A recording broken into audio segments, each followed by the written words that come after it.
A Souza Produções convida você a se tornar um patrocinador. Semeie no nosso ministério. Com a sua oferta poderemos produzir muito mais vídeos. Este é um ministério independente e, por isso, precisa da sua participação. Inscreva-se no canal e compartilhe os vídeos. Seja um multiplicador desta visão.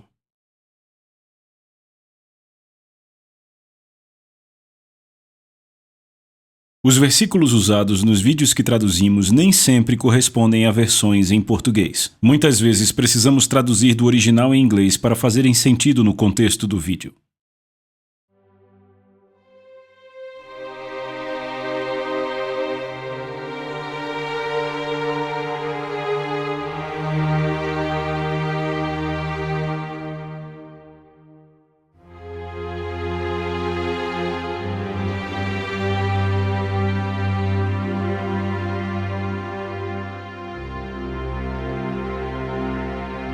Aleluia! Obrigado, Jesus! Aleluia! Pai, em nome de Jesus, fale conosco de novo, Espírito Santo. Nos revele Jesus maior do que jamais o vimos. Senhor, mantenha nossos corações no temor santo de Deus, assim como no amor de Deus. Em nome de Jesus eu oro e todos que concordam gritam: Amém! Você pode sentar. Ei, você acredita que nós já estamos no vídeo da lição 6? Uau! E o título desta sessão é A Glória Vindoura. Certo, quantos aqui acreditam que estamos vivendo nos últimos dias da era da igreja? Quantos creem que o Senhor está voltando em breve? Levante sua mão. Mas eu posso dizer algo? Jesus disse que não saberíamos o dia nem a hora, mas discerniríamos a estação. E eu vou dizer, você tem que ser espiritualmente cego para não perceber que estamos vivendo essa estação, amém?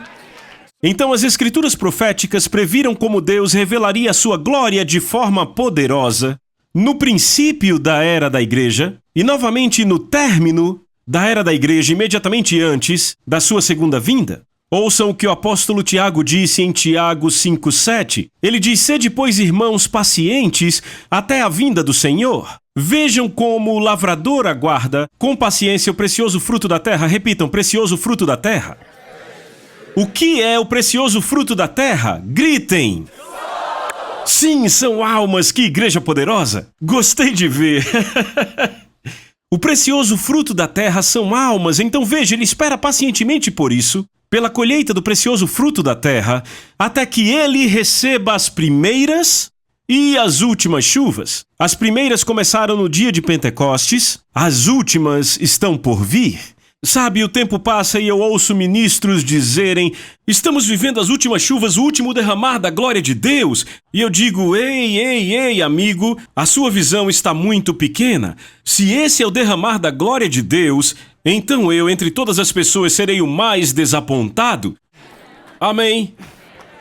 Muitas vezes isso acontece por ignorância. Eles podem ter tido um genuíno mover de Deus, mas não dá para dizer que é um derramar das últimas chuvas, entende o que eu digo? Com outros é preguiça espiritual. Eles apenas querem dizer: bem, vamos fazer o check-out e voar para fora daqui. Não querem encarar o trabalho do campo de colheita. Para outras pessoas é só empolgação.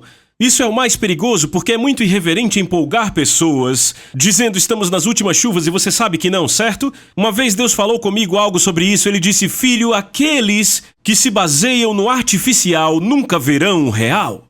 Uau! Então, fomos criados para Deus, para coexistirmos com a sua glória, é o objetivo dele para você.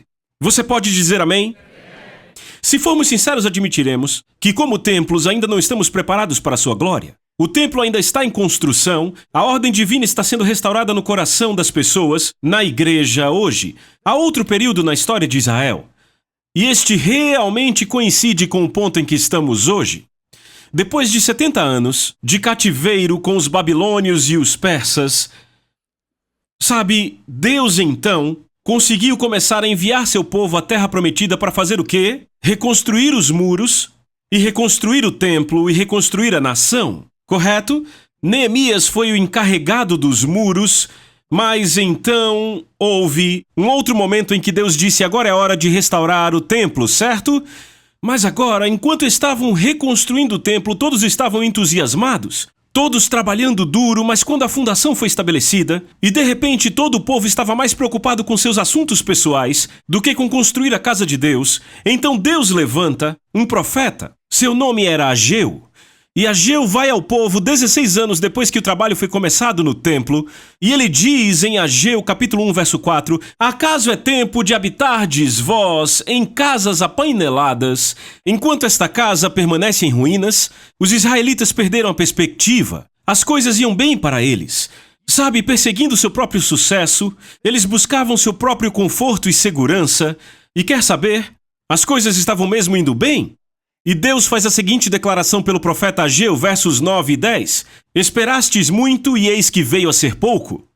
E quando o trouxestes para casa, eu com um assopro dissipei. Porque, diz o Senhor dos Exércitos, porque a minha casa permanece em ruínas, enquanto cada um de vós corre para a sua própria casa. Por isso os céus, acima de vocês, retêm a chuva. Repitam, a chuva. E a terra retém os frutos. O que Tiago disse? O lavrador aguarda com paciência que o precioso fruto da terra receba as primeiras e últimas chuvas. Então vemos a correlação aqui. Deus está dizendo a Israel no natural, as chuvas não estão caindo, então vocês não terão suas colheitas, não terão o fruto, a colheita que costumavam ter quando estavam trabalhando duro no meu templo.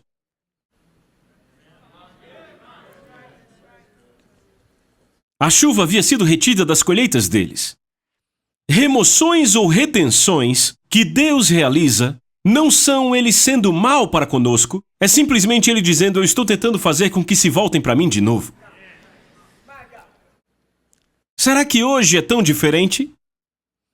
Nós também vivemos em uma era de restauração. A Bíblia diz em Atos 3:21 que Jesus não voltará até o tempo da restauração de todas as coisas. Ou seja, o que foi perdido nas primeiras chuvas será restaurado nas últimas chuvas.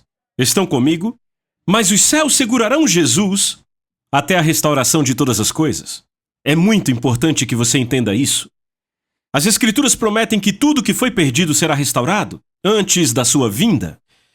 Eu realmente acho que temos nos comportado, pelos meus últimos 20 anos de ministério, como Israel fez. Temos buscado o nosso conforto, buscado uma vida de facilidade. Nosso melhor tem sido dado às nossas velhas casas apaineladas. Buscamos sucesso pessoal e desfrutar de conforto e segurança. Mais tarde, Deus questionou Israel. Através do profeta Malaquias, sabe, Malaquias viveu no mesmo século que Ageu, durante o mesmo período de restauração. E Malaquias expande aquilo que Ageu estava falando. Porque Deus diz ao povo através do profeta Malaquias, um filho honra seu pai e um servo respeita seu mestre. Eu sou seu pai e eu sou o seu mestre.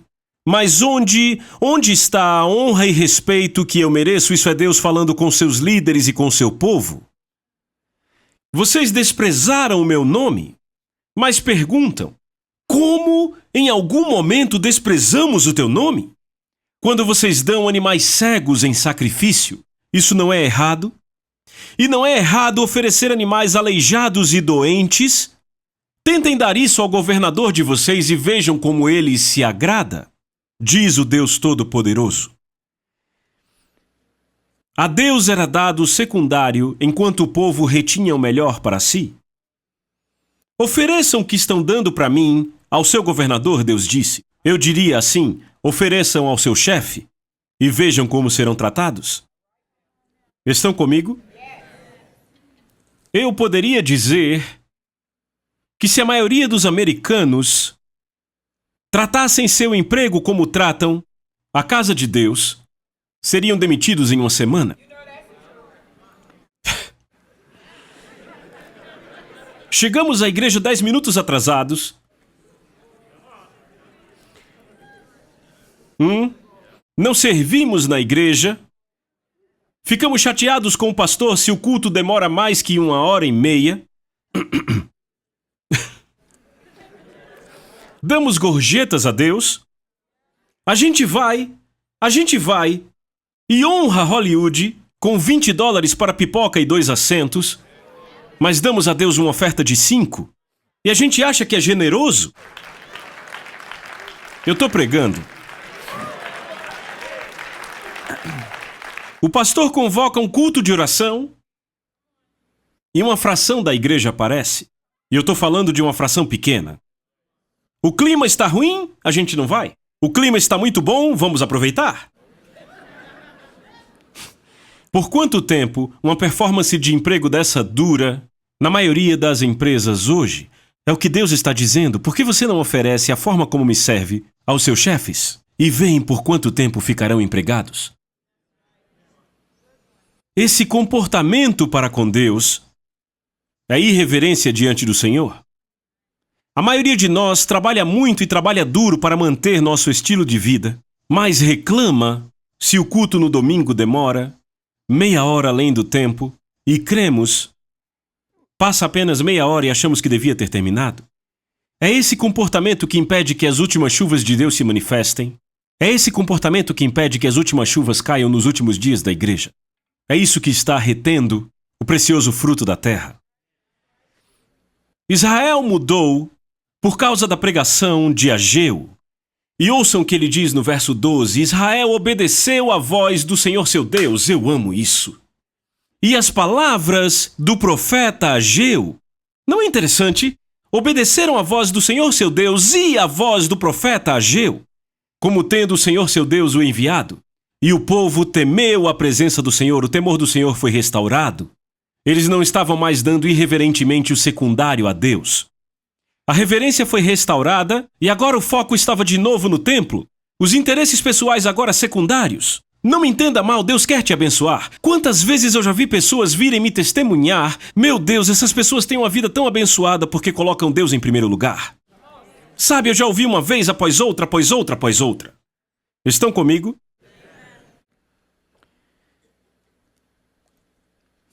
Quando tememos a Deus, sempre colocaremos seus interesses acima dos nossos. Precisamos de pregadores hoje, como Ageu e Malaquias. Nossas mensagens hoje estão saindo de 50 minutos para 40 minutos e até 30 minutos. Eu já viajei milhares de quilômetros. E vários pastores já me disseram: você tem 30 minutos para dar a mensagem. Por outro lado, vamos numa universidade secular e cada aula dura 50 minutos. Numa escola secundária, aulas de 50 minutos. Como é que vamos resumir a palavra de Deus em 30 minutos? Eu garanto a vocês que seríamos a escola com a pior qualidade de educação se tratássemos nossas escolas como temos educado as igrejas na América. Nossas mensagens hoje não mais inspiram não só o amor de Deus nas pessoas, mas as mensagens não inspiram o temor do Senhor.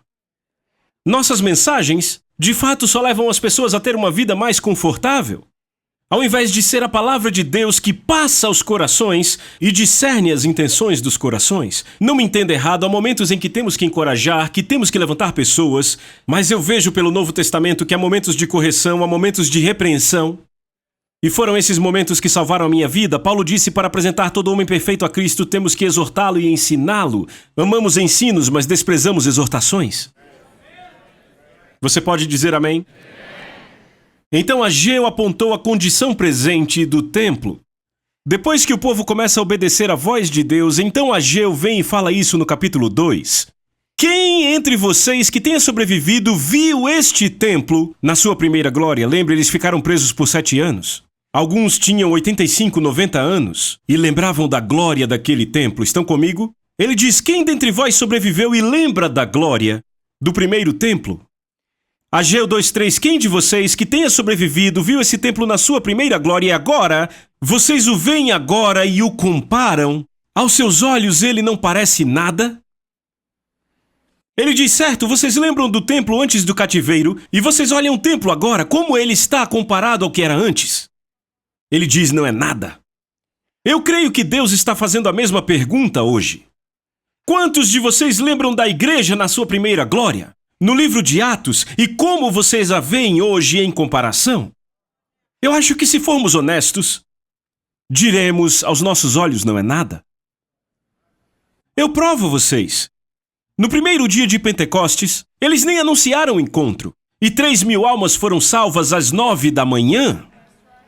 E então, às 3 horas da tarde, eles entraram no templo e fizeram levantar um homem que era aleijado e ficava no templo há muitos e muitos anos porque havia nascido aleijado. E aquele homem dá um salto e 5.000 pessoas são salvas. E a igreja sai de 120 pessoas para 8.120 pessoas em um só dia. Pedro e João são presos, são levados a interrogatório e libertados. E em seguida voltam para a igreja, começam a orar e o lugar começa a tremer.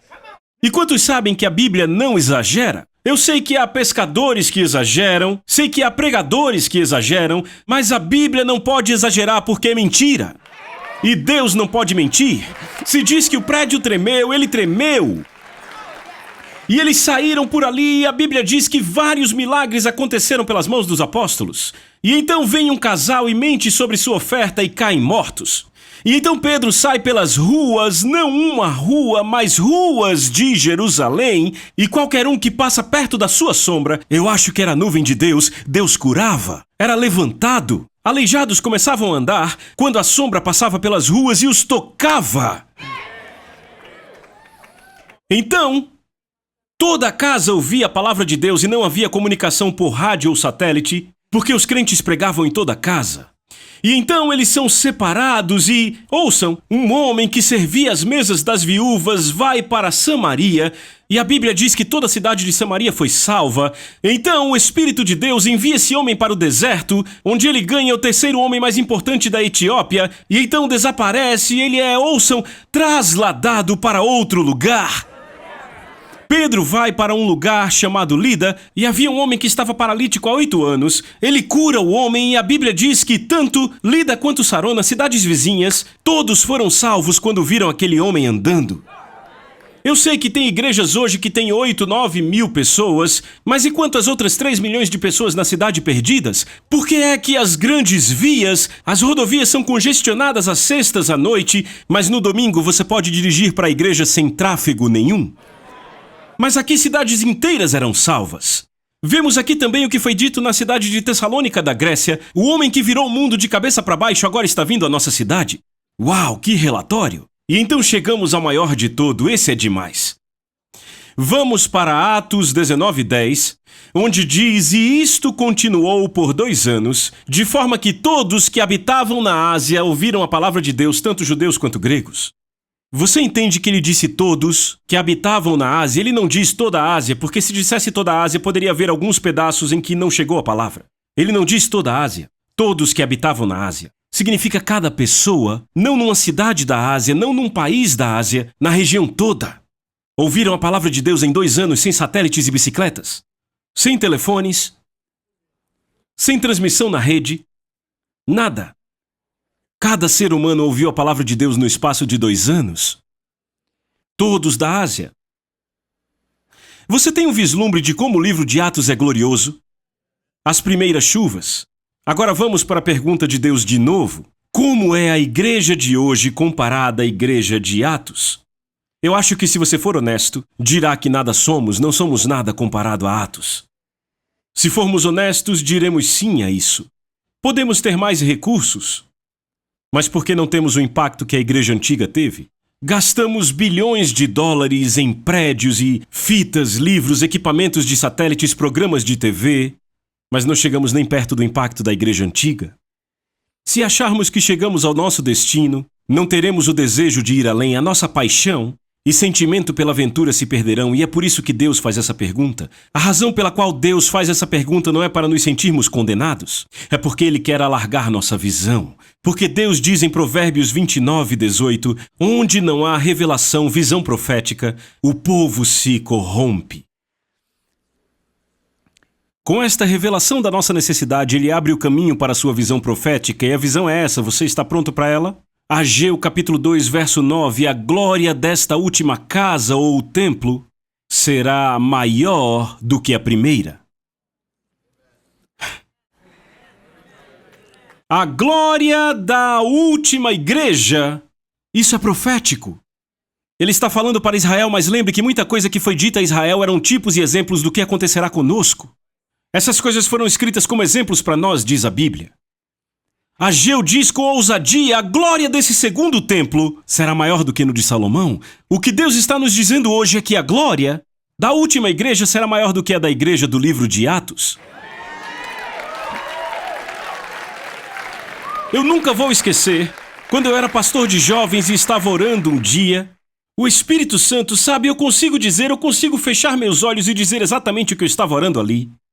E eu estava orando, já vinha orando há algum tempo, me preparando para o culto, e o Espírito Santo me disse, John, ele disse, a glória do meu filho, nos dias que virão, será 7 vezes maior do que no livro de Atos. Eu disse, espera aí. Eu disse, Senhor, eu sei o que o livro de Atos diz.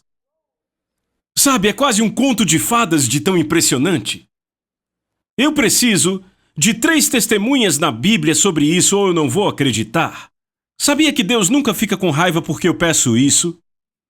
Pois foi o próprio Deus que disse que pela boca de 2 ou 3 testemunhas toda palavra é estabelecida. Imediatamente, Deus começou a disparar as coisas para mim naquele lugar de oração. Ele não me deu 2, mas me deu 5 ou 6. Primeiro ele disse, o Senhor disse, ei, ele disse, John, eu não disse em Provérbios 6:31 que quando um ladrão é pego, ele tem que restituir 7 vezes o que pegou?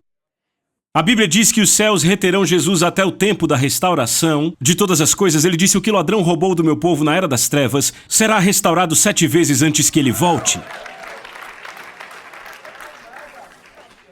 Ele disse, eu não disse em minha palavra em Deuteronômio 28:7 que se o inimigo vier contra você por um caminho, ele terá que fugir por 7. Ele disse, o inimigo roubou da minha igreja na era das trevas e então ele terá que fugir por 7. Ele disse, eu não disse em Eclesiastes 7:8 que o fim de uma coisa é melhor do que o seu começo? Ele disse, eu não disse sobre o melhor vinho no final, no casamento em Caná? Ele disse, o melhor vinho virá nos últimos dias. Ele disse, eu não disse através do profeta Joel que a chuva temporã viria moderadamente? Ele disse, então, se compararmos a chuva seródia com a temporã, as primeiras serão moderadas comparadas com as últimas. E então ele me deu a melhor passagem, está em Isaías capítulo 30, que fala sobre como o povo de Deus procuraria se fortalecer na força do Egito, o sistema do mundo. Isaías profetiza em Isaías 30.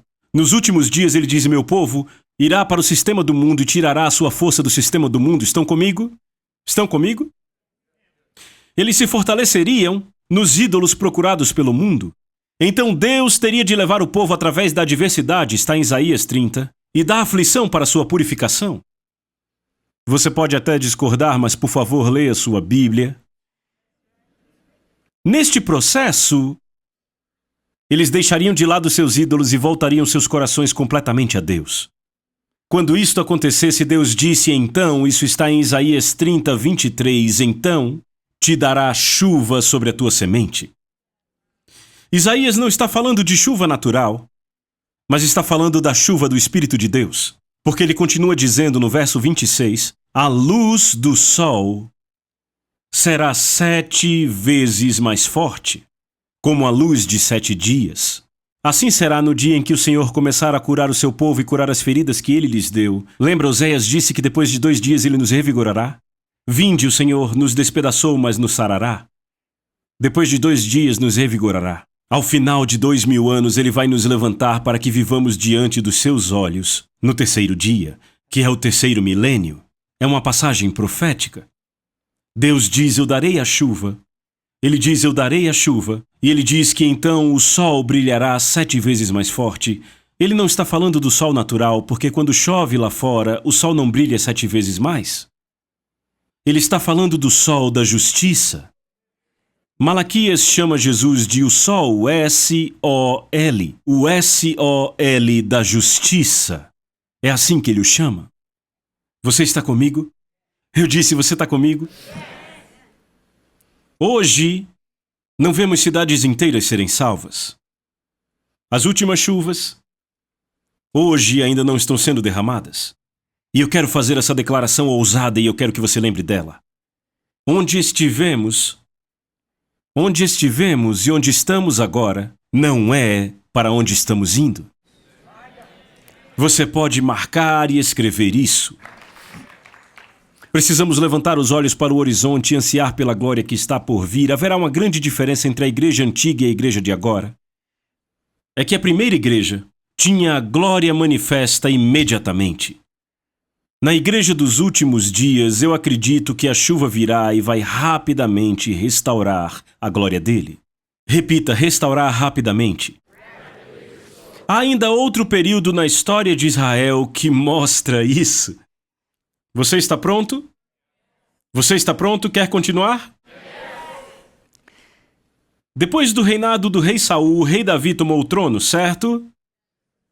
E qual era a paixão de Davi? Ver a glória restaurada a Israel, a presença de Deus restaurada a Israel. Correto? Então sabe o que Davi fez? Uma reunião.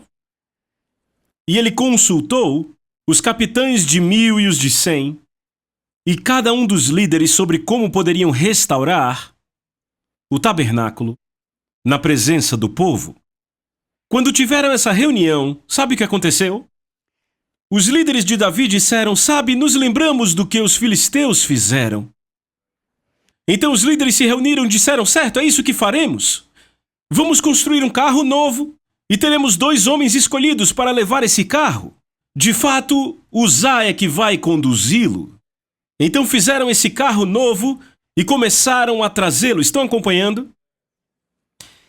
A Bíblia diz, Davi e toda a casa de Israel alegraram-se perante o Senhor com toda a sorte de instrumentos. 1 Crônicas 13:8 diz que fizeram com toda a sua força.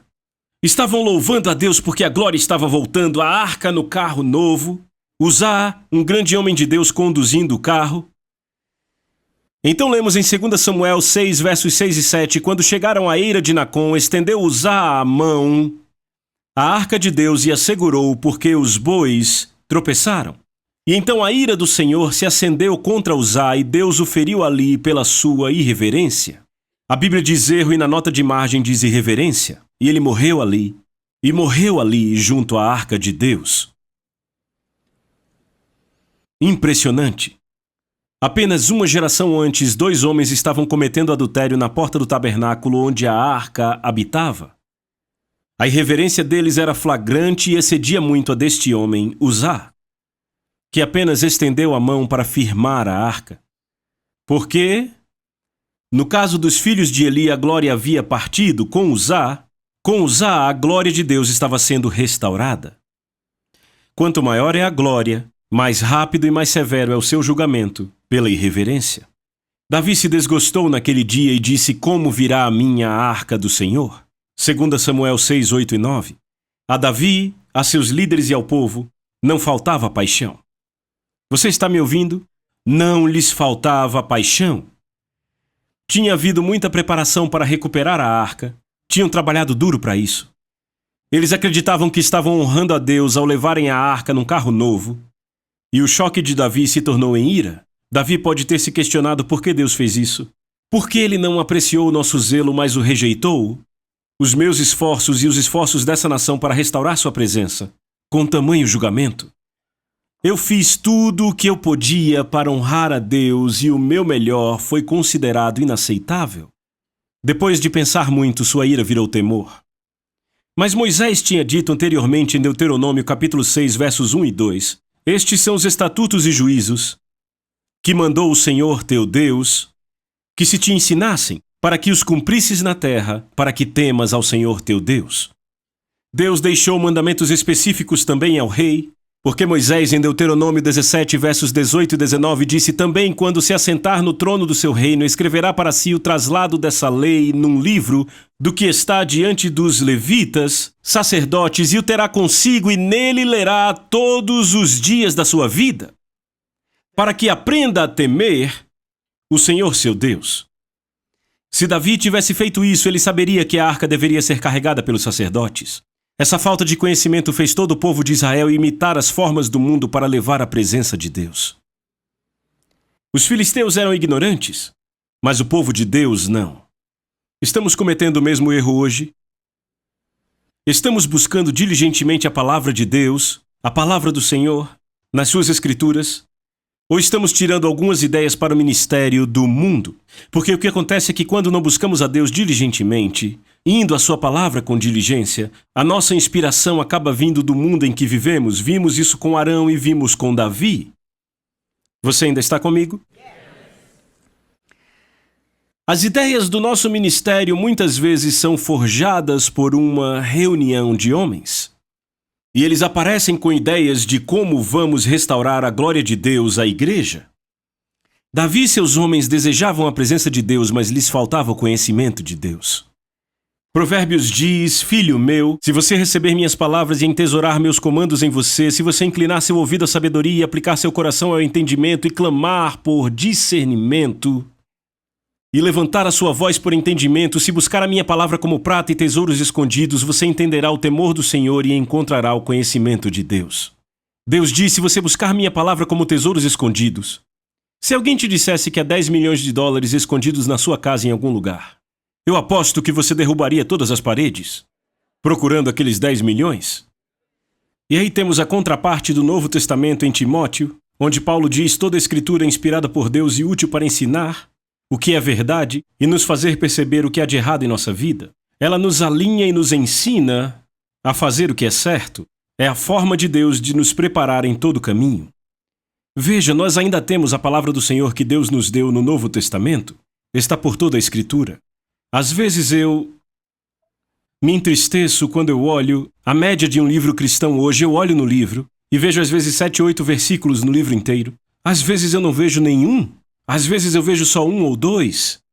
Por que será que temos estado mais interessados em ler o que o mundo diz, influências que vêm do mundo e de homens que não estão buscando o coração de Deus, do que simplesmente cavar na palavra de Deus? As pessoas vêm até mim e dizem: John, de onde você tira as revelações nos livros que escreve? Eu sei de onde elas vêm dele. Estão comigo? É o temor do Senhor, o princípio de todo conhecimento, o princípio da sabedoria. Se a igreja realmente se debruçasse sobre o temor do Senhor, eu creio que veríamos a glória restaurada na igreja. Eu acredito que se todos se tornassem como os que estão aqui, famintos pela palavra de Deus, para aplicar em seu coração e buscar sabedoria, clamando por entendimento e buscando seus tesouros escondidos, veríamos outra vez o temor do Senhor na igreja. Você pode dizer amém?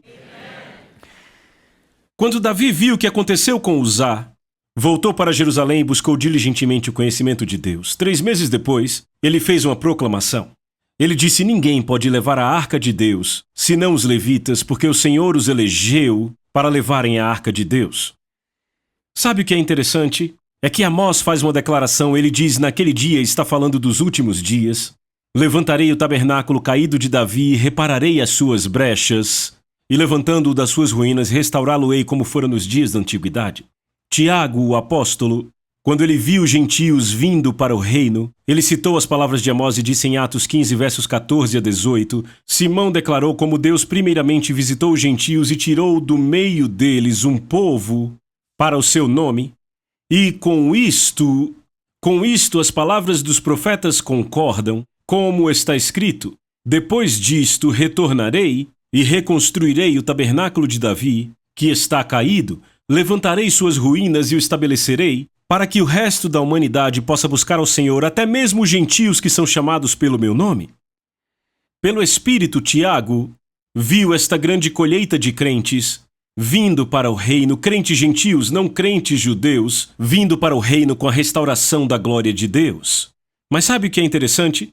É que Tiago não concluiu a mensagem de Amós no livro de Atos.